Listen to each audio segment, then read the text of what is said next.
Viewers দেখতে পাচ্ছেন এই মুহূর্তে কিন্তু আমাদের মোবাইলটা 100% চার্জ রয়েছে। 100% চার্জ থাকা অবস্থায় ডিসপ্লেটা যে এখন চালু আছে, দেখেন অটোমেটিক কিন্তু এগুলো প্রবলেম করতেছে, ডিসপ্লে চলে যাচ্ছে। আর দেখতে পেয়েছেন যে 100% চার্জ থাকা অবস্থায় আমি আবার মোবাইল চার্জে কানেক্ট করার পরও কিন্তু পাওয়ার সুইচটা অটো কাজ করতেছে হয়তো বা। দেখেন আবার টাচও কাজ করতেছে না, মোবাইলটা চালু আছে। দেখেন মোবাইলটা কিন্তু চালু আছে, কিন্তু তারপরেও বিগ ডিসপ্লেটা ব্ল্যাক, বিগ ডিসপ্লেতে কোনো কিছু শো করে না।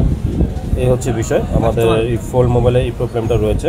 তো আমরা কিন্তু এখন এই মোবাইলটাই রিপেয়ার করবো। দেখেন ফোল্ড মোবাইল, আর মডেল হচ্ছে Fold4, স্যামসাং Fold4। আর এটা সবসময় দেখেন টাচটাও প্রপারলি কাজ করে না।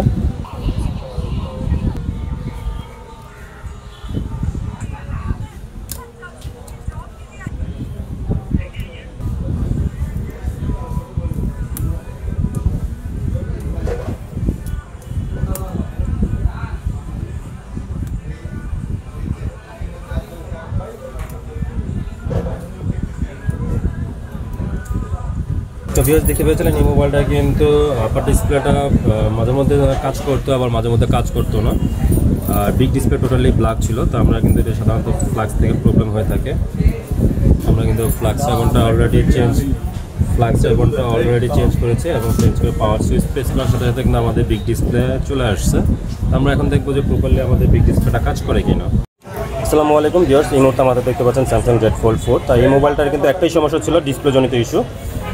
আপার ডিসপ্লেটা কখনো আসতো, আবার আসতো না, আবার সেই সাথে আসলে হয়তো বা টাচটা কাজ করতো না।